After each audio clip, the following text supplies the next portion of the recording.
আমলনামার মধ্যে দিয়ে দেন।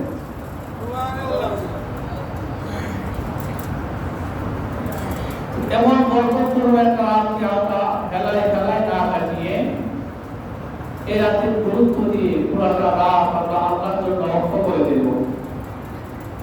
আমরা দুনিয়ার বিভিন্ন কাজে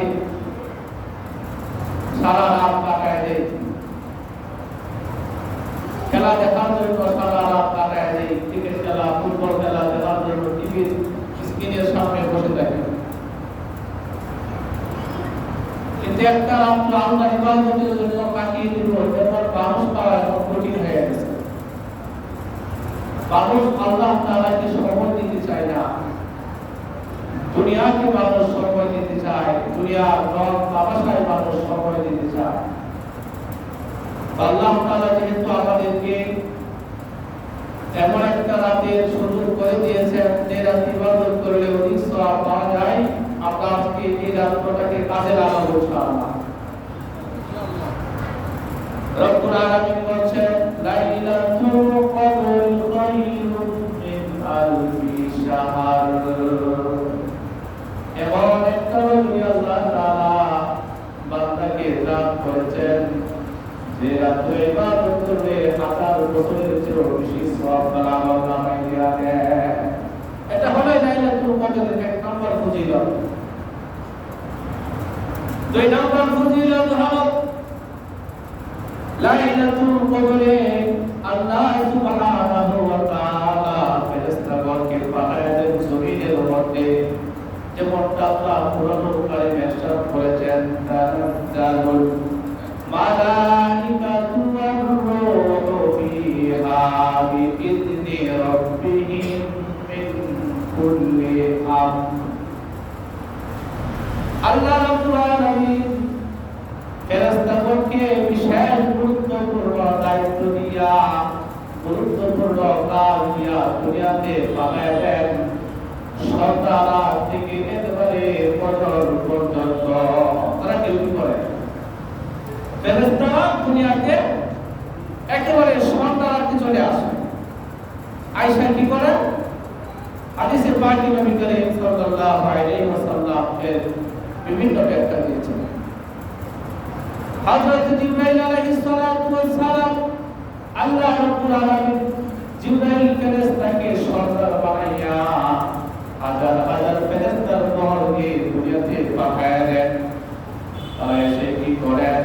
তারা দুনিয়াতে এসে দেখেন কোন বান্দা দাঁড়িয়ে দাঁড়িয়ে আল্লাহর ইবাদত করে, বসে বসে আল্লাহর ইবাদত করে, যে অবস্থায় আল্লাহ তাআলার ইবাদত করতে করে ফেরেশতারা এসে দেখা তাদের জন্য দোয়া করেন এবং বান্দারা ইবাদত করে যখন দোয়া করে তাদের দোয়ার সাথে ফেরেশতারাও আমিন আমিন বলতে থাকে। মানে ফেরেশতারাও তাদের জন্য দোয়া করে, আবার বান্দা যখন তার নিজের গুনাহ মাফের জন্য আল্লাহর কাছে দোয়া করে তখন ফেরেশতারাও তাদের দোয়ার সাথে আমিন আমিন করে তার দোয়াকে সমর্থন করে। সুবহানাল্লাহ। إذا كان ليلة القدر نزل جبريل عليه السلام في كبكبة من الملائكة। নবী করিম সাল্লাল্লাহু আলাইহি ওয়াসাল্লাম ইরশাদ করেছেন, যখন লাইলাতুল কদর এসে যায় তখন আল্লাহ তাআলা ফেরেশতাকে পাঠায় দেন। একদল ফেরেশতাকে জিবরাইলের মাধ্যমে দুনিয়াতে পাঠায় দেন। ইউসাল্লুনা আলা কুল্লি আবদিন কায়িমিন আও কাঈদিন ইয়াযকুরুল্লাহা আযজা ওয়া জাল্লা। ফেরেশতা জিবরাইল তার ফেরেশতাদের বহর নিয়া দুনিয়াতে যখন অবতরণ করে যখন দেখেন ইউসাল্লুনা আলা কুল্লি আবদিন কায়িমিন, আল্লাহর বান্দারা দাঁড়ায় ইবাদত করতেছে, আও কাঈদিন বসে বসে ইবাদত করতেছে, ইয়াযকুরুল্লাহ আযজা ওয়া জাল্লা আল্লাহ তাআলার জিকির আজকার করতেছে। এই অবস্থা ফেরেশতারা আয়েশা দেখা এগুলো আল্লাহ তাআলার কাছে নিয়া এই রিপোর্টগুলো দেয়া দেন। সুবহানাল্লাহ। শুধু তাই নয়, নবী করিম সাল্লাল্লাহু আলাইহি ওয়াসাল্লাম ইরশাদ করেছেন লাইলাতুল কদরে জিবরাইল ফেরেশতা ফেরেশতাদের বিশাল বড় একটা দল নিয়ে জমিনে অবতরণ করেন। ফেরেশতাদের হাতে একটা সবুজ রঙের চাঁদা থাকে, পতাকা থাকে। এই সবুজ রঙের চাঁদা পতাকা কাবা শরীফের উপর উড়াইয়া ফেরেশতারা দিকে দিকে চলে যায়। পৃথিবীর এক প্রান্ত থেকে অন্য প্রান্ত পর্যন্ত ফেরেশতারা ডিউটি করতে থাকে। সেখানে যখন গিয়ে দেখে ডিউটিরত অবস্থায় যখন থেকে আল্লাহর বান্দারা ইবাদত করতেছে, ফেরেশতারা ওই আল্লাহর বান্দার সাথে মুসাফা করেন। সুবহানাল্লাহ। কি করেন? মুসাফা করেন এবং তাদের দোয়ায় আমিন আমিন বলতে থাকেন। তার মানে এই রাতের ফজিলত কতটা বেশি? হ্যাঁ, ফেরেশতারা কি করেন? মুসাফা করেন, দোয়া করেন। এটা হলো 2 নাম্বার ফজিলত। 3 নাম্বার ফজিলত, এই রাতে আল্লাহ তাআলা সালাম বা শান্তি বর্ষণ করেন, আল্লাহ তাআলা রহমত বর্ষণ করেন, বরকত বর্ষণ করেন, নাজাত দেন তার বান্দাদেরকে। এই শান্তি সালাম আমরা কোরআনুল কারীমে সূরাতুল বকরার আয়াত তেলাওয়াত করেছি। সেখানে বলা হয়েছে সালামুন হিয়া হাত্তা মাতলাইল ফাজর। আল্লাহ শান্তি বর্ষণ করেন কোন সময় পর্যন্ত? একেবারে ফজর পর্যন্ত বান্দারা ইবাদত করবে, একেবারে সুবহে সাদিক পর্যন্ত আল্লাহ তাআলা তার বান্দার উপরে শান্তি বর্ষণ করেন। সুবহানাল্লাহ। এজন্য এই রাতটা যখন ইবাদত করব আমরা আল্লাহ তাআলার কাছে দোয়া করব। কায়মুল বাক্যে দোয়া করব আল্লাহ তাআলার কাছে, কারণ দোয়ার মাধ্যমে মানুষের ভাগ্য পরিবর্তন হয়ে যায়। দোয়ার মাধ্যমে মানুষ তার গুনাহকে আল্লাহ তাআলার কাছে মাফ করে দিতে পারে। গুনাহ আছে না নাই? আমাদের গুনাহ আছে, কেবলমাত্র নবী রাসূলগণের কোনো গুনাহ নাই। নবী রাসূলগণ হলেন নিষ্পাপ, মাসুম। আর নবী রাসূলগণের উপরে যে সমস্ত সাহাবায়ে যারা ছিলেন ওনারা হলেন মাহফুজ। আল্লাহ তাআলা ওনাদেরকে দুনিয়া থেকে মাহফুজ করে গুনাহ থেকে মুক্ত করে তারপর আল্লাহর কাছে নিয়ে গেছে। ফেরেশতাদের দ্বারা কখনো কখনো পরস্পর হয়েছে, ভুল হয়েছে, গুনাহ হয়েছে, কিন্তু কোনক্ষণে তারা গুনার জন্য এমন পরিতপ্ত হইতেন, আল্লাহ তাআলা তার পরিতপ্তের অবস্থা থেকে দুনিয়াতে তাদেরকে মুক্তির এবং নাজাতের, গুনাহ মাফের সার্টিফিকেট দিয়ে দিতেন। সুবহানাল্লাহ। এজন্যই তো কুরআনুল কারীমে আল্লাহ সুবহানাহু ওয়া তাআলা বলেছেন, রাদিয়াল্লাহু আনহু ওয়া রাদু আন যালিকা লিমান খাশিয়া রাব্বা। আল্লাহ তাআলা তাদের উপর মানে ফেরেশতাদের উপর সন্তুষ্ট এবং ফেরেশতারাও আল্লাহ তাআলার উপর সন্তুষ্ট। তো কেন হয়েছে? কারণ ফেরেশতাগণ পুরা উম্মতের মধ্যে নবী রাসূলগণের উপরে সাহাবায়ে কেরাম আল্লাহ তাআলাকে সবচেয়ে বেশি ভয় করেন। সুবহানাল্লাহ। নবী রাসূলগণের উপরে সাহাবায়ে কেরাম কেবলমাত্র আল্লাহ তাআলাকে সবচেয়ে বেশি কি করেন? ভয় করেন। এজন্য আল্লাহ তাআলা বলেন, আল্লাহ এই সাহাবীগণের উপরে সন্তুষ্ট, সাহাবীগণ আল্লাহ তাআলার উপরে সন্তুষ্ট। তাই তো কোন সাহাবীর নাম আজকে আমরা বলি রাদিয়াল্লাহু তাআলা, এত উত্তপ্ত হইতে। আর আমাদের জন্য অনুসরণের ব্যক্তিত্ব তারাই। আমরা তাদেরকে অনুসরণ করে আমাদের পথ যদি চলতে পারি তাহলে আমরা গুনাহ থেকে মুক্ত হয়ে দুনিয়া থেকে বিদায় হতে পারব। নবী করিম সাল্লাল্লাহু আলাইহি ওয়াসাল্লাম বলেছেন, আত-তারিকু মিনাজ যামবি কামান লা যামবা লাহু। কোন ব্যক্তি যখন গুনাহ করার পরে যদি ব্যক্তি আল্লাহ তাআলার কাছে মাফ চায়, ক্ষমা করে, আল্লাহ রাব্বুল আলামিন গুনাহ করে মাফ এমন ভাবে করে দিবেন। গুনাহ করার পরে যদি বান্দা আল্লাহ তাআলার কাছে তওবা করে, আল্লাহ রাব্বুল আলামিন তাদেরকে নিষ্পাপ মাসুম বানায় দেন। সুবহানাল্লাহ। তবে মাফ চাইতে হবে এমন ভাবে উন্মুক্ত হয়ে, ওটা আমরা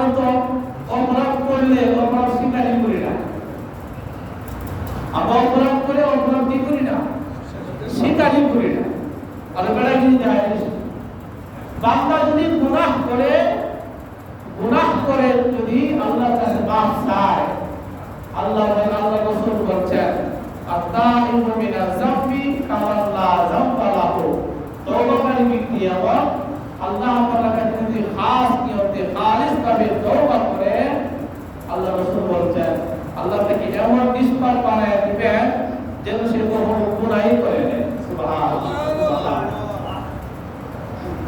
এই রাতগুলি হলো উত্তম সময় আল্লাহর কাছ থেকে গুনাহকে মাফ করানো, নিজেকে শুধরানোর একটা উত্তম সময় হলো এই লাইলাতুল কদর। নবী আলাইহিস সালাম বলেছেন সাহাবায়ে কেরামকে, সাহাবীরা তোমরা অধিক পরিমাণে আল্লাহ তাআলার কাছে ইস্তিগফার করো, মাফ চাও, ক্ষমা চাও, তওবা করো, কারণ আমি রাসূল দৈনিক 100 বার আল্লাহ তাআলার কাছে ক্ষমা চাই। সুবহানাল্লাহ। নবীজি তওবা করতে বাবা দৈনিক 100 বার ক্ষমা চাই, তওবা করতে আল্লাহ তাআলার কাছে। আমরা এই তওবা আল্লাহর কাছে করে নিই, অথচ নবীজির কোনো গুনাহ নাই, নবীজি নিষ্পাপ, মাসুম, আগে পরে কোনো গুনাহ নাই। নবীজি বলেন আমি দৈনিক 100 বার আল্লাহ তাআলার কাছে ইস্তিগফার করি, আল্লাহ তাআলার কাছে মাফ চাই, আমি তওবা করি। তোমরাও তওবা করো, তওবার মাধ্যমে আল্লাহ তাআলা তোমাদেরকে নিষ্পাপ, মাসুম বানায় দিবেন। সুবহানাল্লাহ। রব্বুল আলামিন বলেন ইয়া আইয়ুহাল্লাযীনা আমানু তুবু ইলাল্লাহি তাওবাতান নাসুহা। এই বান্দারেরা তোমরা আল্লাহ তাআলার কাছে তওবা করো, আল্লাহর কাছে তোমরা ফিরে আসো, একনিষ্ঠভাবে তওবা করো। যে তওবা করবে এমন অনুতপ্ত হইবা যে তোমার দ্বারা আর কোনো গুনাহ কাজ হবে না। গুনাহ করেছো, জিনা করেছো, আল্লাহ তাআলার কাছে সাথে সাথে তওবা করো। যেখানে গুনাহ করছো সেখানেই তওবা করো, আল্লাহ আমার ভুল হয়ে গেছে, আমি শয়তানের প্ররোচনায় পড়ে আমি অনেক অন্যায় করে ফেলেছি, আপনি আমাকে মাফ করে দেন। আল্লাহ তাআলার রাসূল বলছেন যে ব্যক্তি যেখানে গুনাহ করবে সেখানে যদি সাথে সাথে অনুতপ্ত হয়ে আল্লাহর কাছে মাফ চায়, আল্লাহ তাকে মাফ করে দিবেন। সুবহানাল্লাহ। কিন্তু আমাদের একটা ভুল ধারণা হলো গুনাহ যেখানে করছি, মসজিদ আয়া তওবা করব, মসজিদ আয়া কি করব, তওবা করব না। গুনাহ যেখানে করছেন, যেখানে আপনি মনে করছেন আপনার দ্বারা অন্যায় হয়ে গেছে, ওইখানে সাথে সাথে আল্লাহর কাছে তওবা করতে হবে। আল্লাহ আমি এরকম গুনাহ করে ফেলেছি, আমি এমন অন্যায় করে ফেলেছি, আপনি আমাকে মাফ করে দেন। আল্লাহ তাআলা আপনাকে মাফ করে দিবেন যদি দিল থেকে আপনি এরকম ভাবে একনিষ্ঠভাবে দরদ দিয়ে যদি আপনি আল্লাহর কাছে মাফ চান। আপনার যদি ইচ্ছা না থাকে মাফ করব, কি বলেন? হ্যাঁ, কারণ আল্লাহ তাআলা এমন এক রব যিনি তার বান্দাকে তালাশি করেন খালি ক্ষমা করে দেওয়ার জন্য। পৃথিবীতে পুলিশ আছে না? কথা বলে না, পুলিশ আছে না? পুলিশ অপরাধী বুঝেনি, পুলিশে যারা অপরাধ করছে অপরাধীদেরকে পুলিশ খুঁজে খুঁজে বাইর করে না? কেন বাইর করে? তাদের খোঁজা ধৈর্য তারা আদালতে চালান করবো, তারা শাস্তি দিব। পুলিশের কাজ হলো অপরাধীদেরকে ধৈর্য তাকে তালাশ কইরা গ্রেফতার কইরা আদালতে চালান করবে, বিচারক বিচার করবে, তাকে শাস্তি দিবে। এই জন্য দুনিয়ার পুলিশেরা অপরাধীদেরকে গ্রেফতার করে, তালাশ করে খুঁজে চিরুনি অভিযান চালায়। তারা কি চালায় না? চিরুনি অভিযান চালায়। বস্তিতে যেখানেই থাকো গোয়েন্দারা অপরাধী ধরে করার জন্য, শাস্তি দেওয়ার জন্য। কিন্তু আল্লাহ তাআলা আমাকে এমন ভালোবাসেন, আমরা এমন একজন রব পাইছি, এমন রব, এমন প্রভু, এমন মালিক আমরা পাইছি, যে মালিক অপরাধী বান্দাদেরকে খুঁজে তাদেরকে মাফ করে দেওয়ার। সুবহানাল্লাহ বলবেন না? আল্লাহর কোনটা সুবহানাল্লাহ। আমাদের মালিক আমাদেরকে তালাশ করতেছেন, তোমরা কোথায় আছো গুনাহগার বান্দা, আসো আমার কাছে, আমি তোমাদেরকে মাফ করে দেব। শর্ত হলো আন্তরিকভাবে তোমরা আল্লাহর কাছে মাফ চাইবে, ক্ষমা চাইবে, আমি তোমাদেরকে মাফ করে দেব। সুবহানাল্লাহ বলেন, আর একটু বলেন সুবহানাল্লাহ। দেখেন আমাদের সমাজে এমন অনেক অপরাধী আছে, ফৌজদারি মামলার আসামি আছে না? হ্যাঁ, হত্যা মামলার আসামি, জিনার মামলার আসামি, ব্যভিচারের মামলার আসামি। এদের বিরুদ্ধে যখন মামলা হয়, যখন জানতে পারে তোমার বিরুদ্ধে হত্যা মামলা হয়েছে, তখন দেখবেন সে হত্যা মামলা থেকে বাঁচার জন্য দুনিয়ার যে নেতা আছে, বড় বড় নেতা, লিডার আছে, তাদের দ্বারস্থ হয়, গিয়া বলে যে আমি থেকে মনে অন্যায় আমার দ্বারা হয়ে গেছে, কি করা যায়? তখন নেতা তার অপরাধের ধরনটা যদি বড় হয়, নেতার আয়ত্তের বাইরে চলে যায়, নেতা তখন তাকে বলে, আহ তুই কি করলে, এটা তুই হত্যা করে ফেললি, এত বড় জঘন্য কাজ, তুই জিনা করলে, ব্যভিচার করলি, এত বড় জঘন্য কাজ করলে। নেতা যখন এরকম কঠোর ভাবে তারা খবর দেয়, তখন এই অপরাধী বড় বড় চিন্তা করে, হায় হায় আমি যে বড় অপরাধ করছি, নেতা ওটি আমার তারা দিতেছে, নেতা অতটুকু ধরনের আশার মানুষ হয় না, চিন্তা করিস না আমি আসি। কারণ নেতা আশ্চর্য হয়ে গেছে আমার অপরাধের ধরন নেই না, তখন সে আস্তে আস্তে নেতার কাছ থেকে কাইটা পড়ে কলায় বলে, এমন হয় না? হয় কি হয় না বলেন না? হয় না? হয়। এমন একটা ঘটনা আল্লাহর নবীর সাহাবী হযরত উমর ইবনে খাত্তাব রাদিয়াল্লাহু তাআলা নবীর নবীর দরবারে আসছিলেন। রাস্তা দিয়ে যখন আসে, হেঁটে হেঁটে যখন আল্লাহর নবীর দরবারে আসেন, ওমর রাদিয়াল্লাহু তাআলা দেখতে পেলেন রাস্তা পাশে বসে বসে একজন যুবক কান্না করতেছে। বছর ধরে যুবক কান্না করতেছে, কান্না করতে করতে তার দুইটা গাল বেয়ে পানি পড়তেছে, চোখটা লাল হয়ে গেছে। হযরত উমর রাদিয়াল্লাহু তাআলা যুবককে বললেন, এ যুবক ভাই, তুমি কেন কান্না করতেছো? যুবক বলে, কোন অপরাধ করে ফেলছি। উমর রাদিয়াল্লাহু তাআলা যুবকের কান্না দেখে নিজেকে আর সংবরণ করতে পারলেন না। হযরত উমর তার কান্না দেখে নিজের পদার্থে নিজেও কান্না শুরু করে দিলেন। বলে তার কান্না দেখে এমন কান্না করতেছে, তার কান্না দেখে হযরত উমর কান্না শুরু করে দিয়েছে। অথচ যুবক কেন কাঁদতেছে, এই কেনের উত্তরে এখন হযরত উমর পায় নাই। তার বেহুশ অবস্থা দেখা, তার অনুতপ্ত হওয়ার অবস্থা দেখা হযরত উমর রাদিয়াল্লাহু তাআলা নিজে কান্না করতেছে। কান্না করতে করতে হযরত উমর রাদিয়াল্লাহু তাআলা নবীজির দরবারে এসে উপস্থিত হয়ে গেছে। আমার কথা শুনতেছেন আপনারা? হ্যাঁ, ঘুমাইতেছেন? দেখেন যুবকের কান্না দেখা হযরত উমর এমন ভাবে কান্না করছে,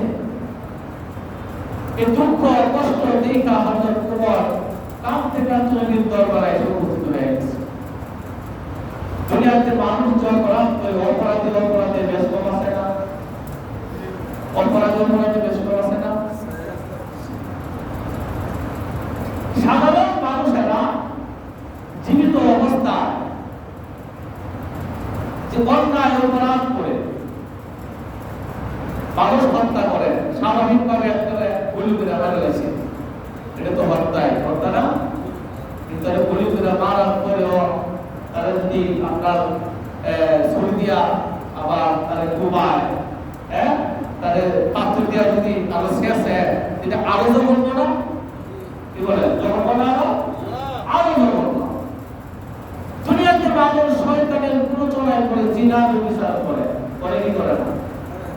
দুনিয়াতে মানুষ একজন আরেকজনের সাথে অবৈধভাবে যৌনাচারে লিপ্ত হয়, শয়তানের প্রচলন করে। এটা অপরাধ। অপরাধ না? অপরাধ। হযরত উমর রাদিয়াল্লাহু তাআলা যখন নবীজির দরবারে গেছেন, নবীজি বয়ান করে আর হযরত উমর নবীজির সামনে সাহাবায়ে কেরামের সাথে পয়সা ও শুনবে দূরের কথা, এক কিনারে পয়সা হযরত উমর শুধু কান্না করতেছে। ওই যে যুবক রাস্তায় দেখতে কাঁদতেছে, তার কান্না দেখে 3 পয়সা কান্না করতেছে। নবীজি জিজ্ঞাসা করলেন, উমর তুমি কান্না করতেছো কেন, কারণ কি? তোমার চোখ লাল হয়ে গেছে, তোমার কান্না সংকলন করতে পারতেছ না, রূপায় রূপায় কান্না করতেছ, কারণটা কি? হযরত উমর রাদিয়াল্লাহু তাআলা বললেন, ইয়া রাসূলুল্লাহ, আমি কান্না করতেছি কারণ আমি আসাম বসে পথে একজন যুবককে দেখলাম রাস্তার পাশে বৈশা বসে কান্না করতেছে। তার কান্নার ধরন দেখা, তার মনের ভিতরে তার চেহারাটা দেখা আমারও মায়া লাগছে। কেন কান্না করতেছে আমাকে বলে নাই, কিন্তু তার দেখা মায়া লাগছে, এজন্য আমার কান্না হচ্ছে। তো তাই না? জি হ্যাঁ। নবীজি বললেন, ঠিক আছে, যুবককে ডাকো, জিজ্ঞাসা করি তার রাস্তার পাশে বসে বসে কান্না করার কারণটা কি? হযরত উমর যুবককে গিয়ে ধরে নবীজির কাছে এনে আসলেন। নবীজির কাছে এসে যুবক আবার বছর দ্বারাই কান্না শুরু করে দিলেন। কান্না করতে করতে এমন হয়ে গেলেন, কথা বলার কোনো সুযোগ তার ছিল না। আল্লাহ নবী জিজ্ঞাসা করলেন, যুবক তুমি কেন কান্না করতেছো? তোমার কারণটা কি? কান্না করার কারণটা কি বলো? আল্লাহ রাদিয়াল্লাহু তাআলা ওই যুবকটাকে আল্লাহ দিলেন, ইয়া রাসূলুল্লাহ, আমি বিরাট বড় একটা অন্যায় করে ফেলেছি। তো অনেক বড় অন্যায়, যে অন্যায় মাফ হওয়ার মতো না। নবী সাল্লাল্লাহু আলাইহি ওয়াসাল্লাম জিজ্ঞাসা করলেন, যুবক বড় অন্যায় করেছো, বুঝলাম, কিন্তু অন্যায়টা কি? তোমার এই অন্যায় বড় না আল্লাহ তাআলার আরশ সবচেয়ে বড়? যুবক আবার বলেন, আল্লাহর আরশ হচ্ছে আমার অন্যায়, আমার গুনাহ সবচেয়ে বড়। তাই না? অন্যায়টা কি? তুমি যে অন্যায় করছো, তোমার এই অন্যায় কি আল্লাহর কুরসির চেয়েও বড়? যুবক বলছে, জি হ্যাঁ, আমার এই অন্যায় আল্লাহর কুরসির চেয়েও বড়। নবীজি আরো কৌতূহল জাগলো, কি বলে, এত বড় অন্যায় হতে পারে? আল্লাহর আরশ কুরসির চেয়েও তার অন্যায় বড় হয়ে যাবে, গুনাহটা বড় হয়ে যাবে, এমন কি গুনাহ সে করছে? ঠিক আছে, বলো তোমার অন্যায়টা কি, তোমার গুনাহটাকে আমি শুনি। যুবক আবার কান্না শুরু করলেন, কান্না করতে করতে বলেন, ইয়া রাসূলুল্লাহ, আমার একটা পেশা হলো, আমি চুরি করি।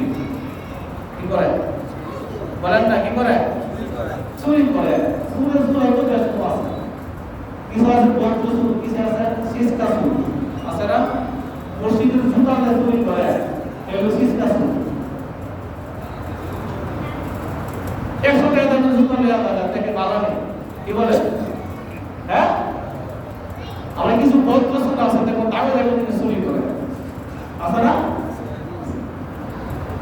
একটা মানুষ, গরিব মানুষ, এরপরে এমনি কিছু নাই, এর মধ্যে যে চুরি করে, এই চুরিটা বাধা।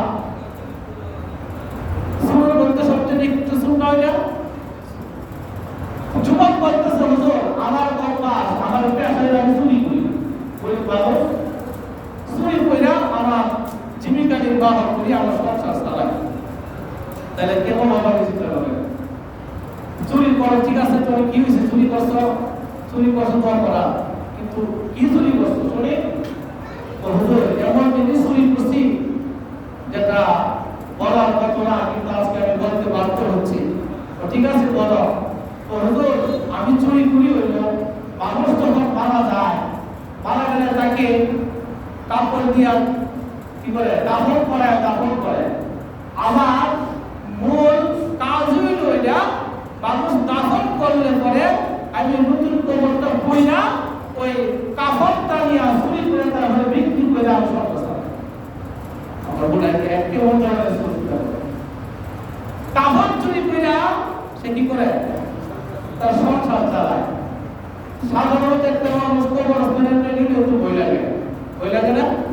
ভয় লাগে। আবার নতুন একটা কবর খুইলা ভেতর থেকে বড় মানুষটারে উড়ন কইরা তার কাফনটা নিয়ে বিক্রি কইরা, কাফন বিক্রি করে তারপরে সংসার চালায়। খারাপ জিনিস না? আচ্ছা, ঠিক আছে। এখন যে অপরাধের জন্য আমি কান্না করতেছি, এটা তো আরো মারাত্মক, আরো কি মারাত্মক? আমি যখন কাপড় চুরি করতে ব্যস্ত হয়ে পড়ে আজকে রাতে আমি এমন একটা অন্যায় করে ফেলছি, গত রাত অমুক এলাকার একজন যুবতী মেয়ে ইন্তেকাল করেছে, তাকে যখন কাপড় দিয়ে মুড়াইয়া দাফন করা হয়েছে, আমি তার কবরে নামলাম। সব মানুষ যখন চলে গেছে, নীরবে নিভৃতে অন্ধকার রাতে আমি তার কবরটা খনন কইরা কবরে নামলাম। কবরে নাইবা তার কাফনটা আমি যখন তুলে টেনে হিসে আমি নিয়ে আসতে লাগলাম, যুবতী মেয়েটাকে দেখা আমার মনের ভিতরে শয়তানের কুমন্ত্রণের মর্মে কাজ করছে। আমি শয়তানের কুমন্ত্রণায় পড়ে এই বৃদ্ধ যুবতী মেয়েটার সাথে জিনা করে ফেলেছি।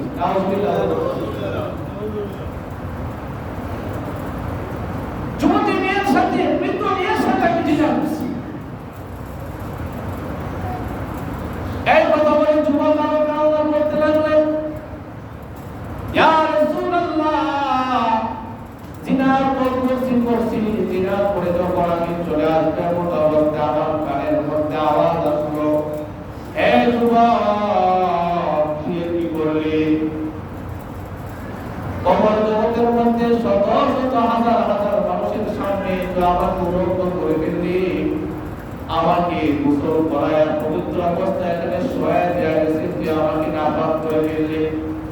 আসলের ময়দানে আমি আল্লাহ তাআলার দরবারে নাপাক অবস্থায় উত্থিত হব, তুই আমার সাথে একে আচরণ করলে তার বিবেক কিভাবে কাজটা করতে পারলো? যুবক বলেন, ইয়া রাসূলুল্লাহ, কবর থেকে আসার পরে আমার শান্তি নাই, আমার মনের ভিতরে অস্থিরতা কাজ করে, আমি এটা কি করলাম? আসলে খুব জঘন্য কাজ করলাম।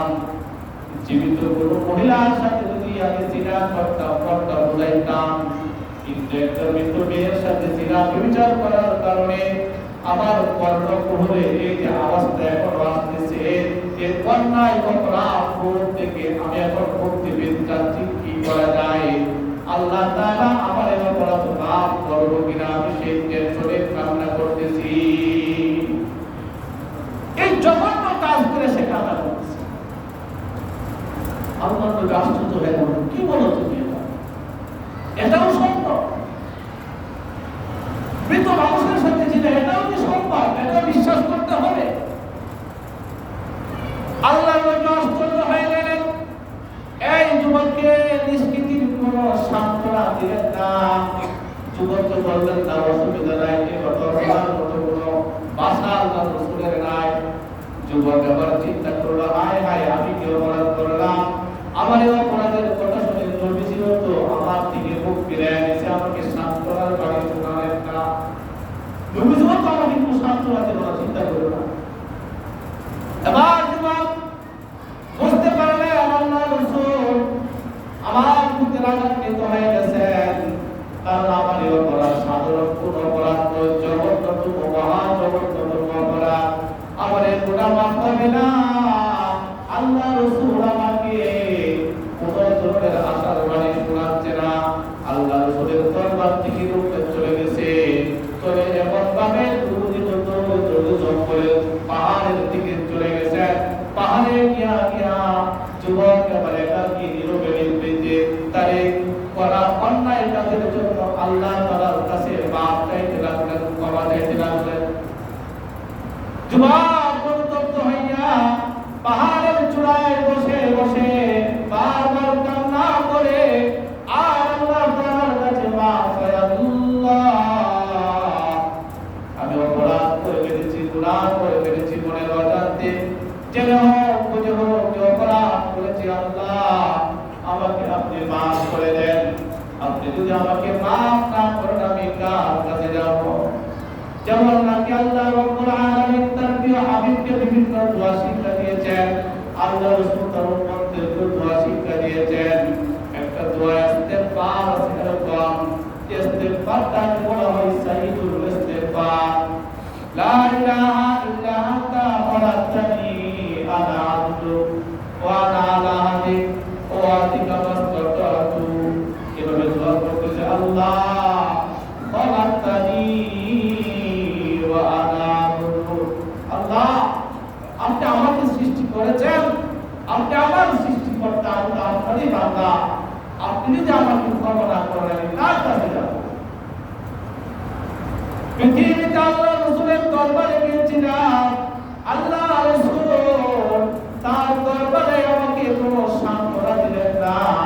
আপনি তো আমার শেষ ভরসা, خلقتني وأنا عبد وأنا على عهدي ووعدك ما استطعت والله আপনি আমাকে সৃষ্টি করেছেন আমি তো আপনারই বান্দা আপনি যদি আমাকে ক্ষমা না করেন তাহলে কার কাছে যাব এভাবে দোয়া করতে লাগলেন একদিন নয় দুদিন নয় জবান কায়নাতকে আল্লাহ তাআলার কাছে তওবা করতে করতে দোয়া করতে লাগলেন এভাবে 40 দিন পর্যন্ত জবান আল্লাহ তাআলার কাছে কায়নাতকে ইবাদত করেন আর তওবা করে করে দোয়া করেন আল্লাহ ভুল করেছি মাফ করে দেন 40 দিন পর্যন্ত যখন দোয়া করলেন আল্লাহ রাব্বুল আলামিনের রহমতের সাগরে ডেকে ফেললেন সুবহানাল্লাহ আর আপনার দয়া হয়ে যায় একদিন করে 3 দিন পরে আসা পূরণ না হলে তুমি আল্লাহ কত ইবাদত করে আল্লাহ কবুল করে না যুবক কেমন ভাবে তওবা করলেন তওবা না তারপরে তওবা হওয়া আল্লাহ তাআলার কাছে পছন্দ হয়ে গেছেন আল্লাহ তাআলা এই যুবকের তওবাটা কবুল করেছেন 40 দিন পরে আল্লাহ রাব্বুল আলামিন হযরত জিবরাইলকে নবীজির দরবারে পাঠাইছেন জিবরাইল নবীজির কাছে এসে বললেন ইয়া রাসূলুল্লাহ আল্লাহ আমাকে পাঠাইছেন আপনার কাছে একটা প্রশ্ন করার জন্য কঠিন প্রশ্ন ওই যুবক পাহাড়ের চূড়ায় বসে বসে কান্না করে এই যুবকের সৃষ্টিকর্তা আপনি নাকি আল্লাহ আল্লাহ আল্লাহ বানাইছেন জিবরাইলকে নবীজি জিজ্ঞাসা যে যুবকটা আপনার কাছে আইসা তার অপরাধের কথা বলছে তারা নিরাশ করে আপনাকে পাঠাইছেন দরবার থেকে সে চলে গিয়া পাহাড়ের চূড়ায় কান্না করতেছে বলেন তো এই যুবকের মালিক আপনি নাকি আল্লাহ নবী সাল্লাল্লাহু আলাইহি ওয়াসাল্লাম বললেন শুনো সেই যুবক নয় আমি সহ তামাম পৃথিবীর সৃষ্টিকর্তা মালিক হলেন কেবলমাত্র আল্লাহ এবার জিজ্ঞাসা করলেন ইয়া রাসূলুল্লাহ আল্লাহ রাব্বুল আলামিন আমাকে আপনার কাছে পাঠাইছে আপনাকে জিজ্ঞাসা করার জন্য কোন বান্দা যদি গুনাহ করে সে গুনাহ মাফ করার মালিক আপনি নাকি আল্লাহ সুবহানাল্লাহ আল্লাহ রাব্বুল আলামিনের পক্ষ থেকে জিবরাইল যখন প্রশ্ন করলেন নবী সাল্লাল্লাহু আলাইহি সাল্লাম উত্তর দিলেন কেবলমাত্র আল্লাহ হযরত জিবরাইল আবার বললেন ইয়া রাসূলুল্লাহ আল্লাহ রাব্বুল আলামিন আমাকে পাঠাইয়া আপনাকে সুসংবাদ দিয়েছেন যে যুবকটা আপনার দরবার থেকে ফিরে পাহাড়ের চূড়ায় গিয়ে কান্নাকাটি করে তওবা করতেছে আল্লাহ রাব্বুল আলামিন আপনার যুবককে ক্ষমা করে দিয়েছেন কেমন তওবা করেছেন আল্লাহ রাব্বুল আলামিন তাকে বলেন কুল ইয়া ইবাদিয়াল্লাযীনা আসরাফু আলা আনফুসিহিম লা তাকনাতু মির রাহমাতিল্লাহ ইন্নাল্লাহা ইয়াগফিরুয যুনুবা জামিআ ইন্নাহু হুয়াল গফুরুর রহিম রব্বুল আলামিন ডাকতে বলেন ইয়া রাসূলুল্লাহ আপনি আপনার বান্দাদেরকে আপনার উম্মতদেরকে জানায় দেন আমার বান্দাদেরকে জানায় দেন ইয়া ইবাদিয়াল্লাযীনা আসরাফু হে আমার বান্দারা তোমরা যারা আসরাফু আলা আনফুসিহিম গুনাহ করতে করতে জুলুম করতে করতে নিজের উপর নৈরাশ হয়ে গেছো নিজের উপর আশা ছেড়ে দিয়েছো যেমন গুনাহ করেছো অপরাধ করেছো আমার অপরাধ মনে হয় মাফ হবে না এমন আশাহীন দ্বারা হয়ে গেছো শুনে রাখো লা তাকনাতু মির রাহমাতিল্লাহ তোমরা আমার রহমত থেকে কেউ নৈরাশ হবে না কারণ আমি আল্লাহ তাআলা নৈরাশকারীকে পছন্দ করি না বরং আমি আল্লাহর ক্ষমার আশা রাখবে আমি আল্লাহর কাছে ক্ষমা চেয়ে তওবা করবে আমি তোমাদের তওবাকে মাফ কবুল করে নিব সুবহানাল্লাহ তোমাদের গুনাহকে মাফ করে দেব শুধু তা নয় তওবা করার পরে তুমি যখন তওবা করবে পরিষ্কারভাবে তওবা করার পরে যদি তুমি নেক কাজ করো আর গুনাহ কাজ না করো আমি আল্লাহ বলেন ইল্লা মান তাবা ওয়া আমানা ওয়া আমিলা আমালান সালিহা, যে ব্যক্তি তওবা করে ঈমান আনে এবং নেক আমল করে নেককার বান্দা যদি হয়ে যায় ফাউলাইকা ইউবাদদিলুল্লাহু সাইয়্যাতিহিম হাসানাত, বান্দা যত গুনাহ করেছিল সমস্ত গুনাহগুলোকে আল্লাহ তাআলা পরিবর্তন করে সওয়াবে পরিণত করে দিবেন। সুবহানাল্লাহ। সত্য হলো একনিষ্ঠভাবে আল্লাহ তাআলার কাছে যেতে হবে, মাফ চাইতে হবে, আল্লাহ তাআলার কাছে ক্ষমা চাইতে হবে, তওবা করতে হবে। এমন তওবা যে তওবা করলে আর কোনো গুনাহ আর আপনার দ্বারা হবে না। একমাত্র তওবাই ঔষধ, মেডিসিন আমাকে আপনাকে গুনাহ মুক্ত জীবন দান করে। হযরত হাসান বসরি রাদিয়াল্লাহু তাআলা অনেক দিন বসে আছেন, ওনার কাছে একজন লোক এসে বলতেছে, হুজুর আমাদের কাছে অনেক মানুষ পানি ধরালে যায় না, হুজুর বাচ্চা নিয়ে আসলে একটু দুধিয়া বেশি কান্নাকাটি করে, হ্যাঁ হুজুর পানি ধরা যায়, বাড়িতে সমস্যা হয়েছে একটু পানি ছিটে একটু নেয়, ওর সবার কি বাড়িতে দেওয়া যায় একটু দুধ দিতে পারবে না, হয়ে গেল।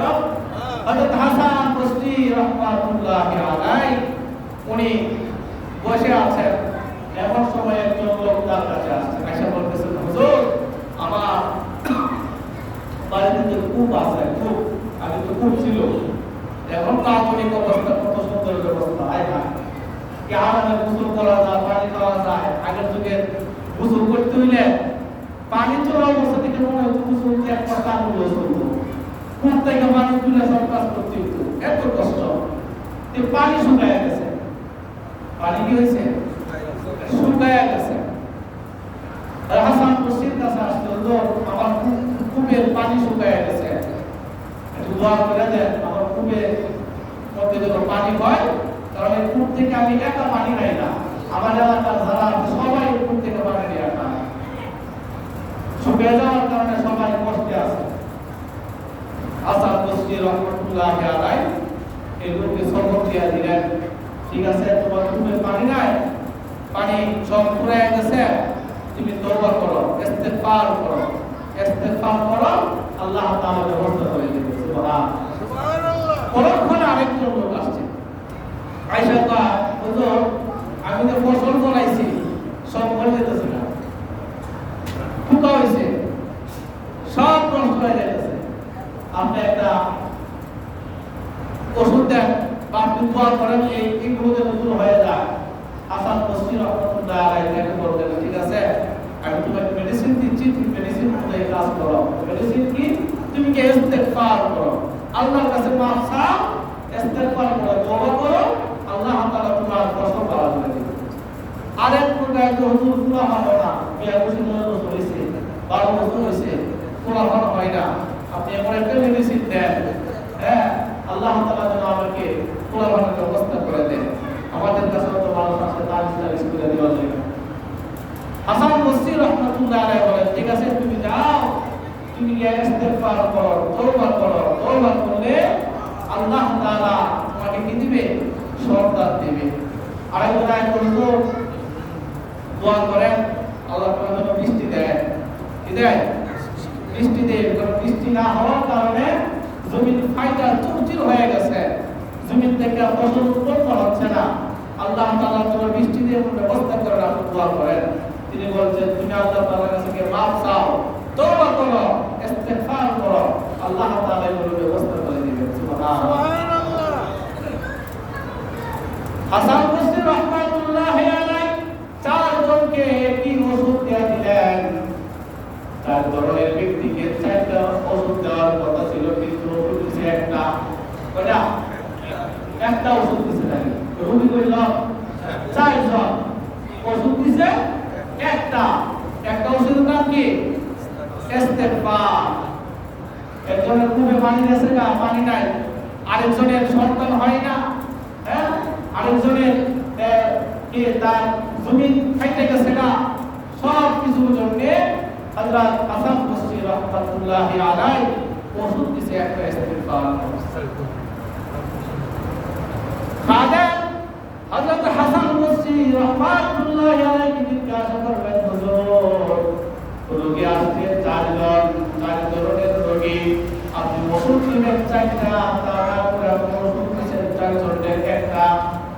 সরকারি হাসপাতালে করতে হবে।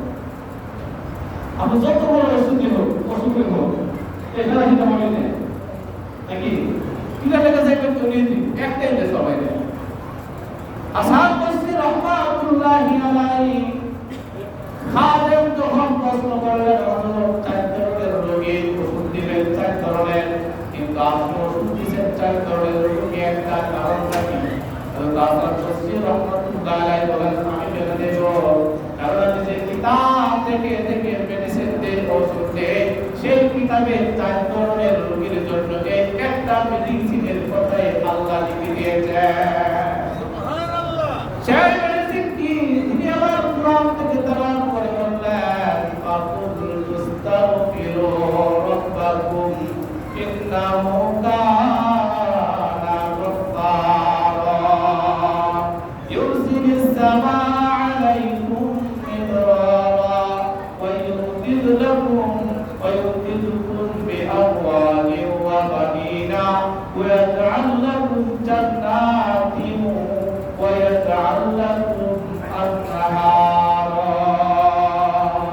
আল্লাহ রাব্বুল আলামিন এই আয়াতের মধ্যে বলছেন ইস্তাগফিরু রাব্বাকুম, তোমরা তোমাদের রবের কাছে ইস্তেগফার করো, মাফ চাও, তওবা করো, ইন্নাহু কানা গফফারা, কারণ আল্লাহ তাআলা গফুর, মাফ করে, ক্ষমা করে, শুধু তাই নয় ইউরসিলিস সামাআ আলাইকুম মিদরারা, আল্লাহ তাআলার কাছে ইস্তেগফার করো, মাফ চাও, আল্লাহ তাআলা আসমান থেকে মুষলধারে বৃষ্টি দিবেন। সুবহানাল্লাহ।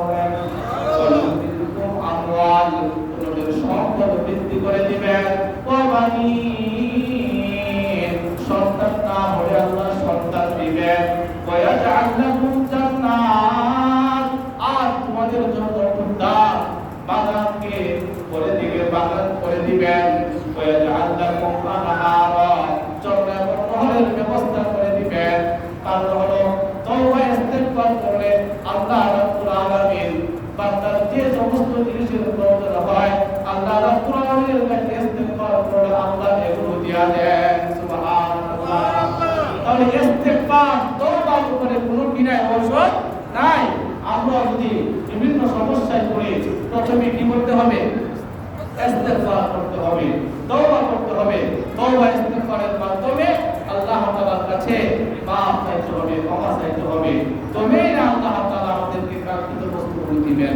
কিন্তু আমরা তওবা করি না, ইস্তেগফার করি না, আল্লাহর কাছে মাফ চাই না, আল্লাহর দরবারে হাজিরা দেই না, না দিয়াই শুধু আল্লাহর কাছ থেকে তালাশ করতে চাই।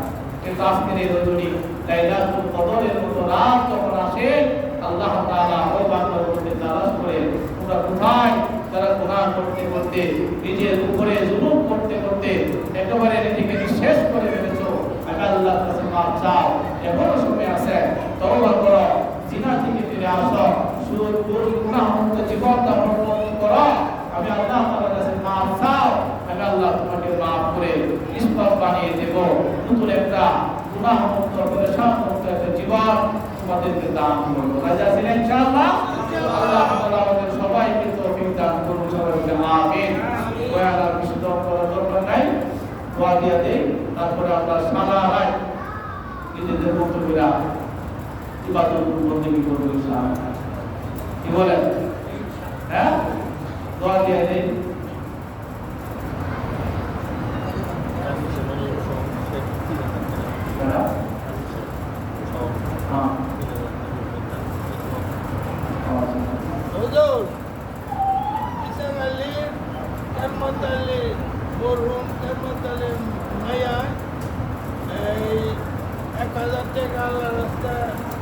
দান করছে, তার মা বাপ কবর আছে, আল্লাহ কবর শান্তি দান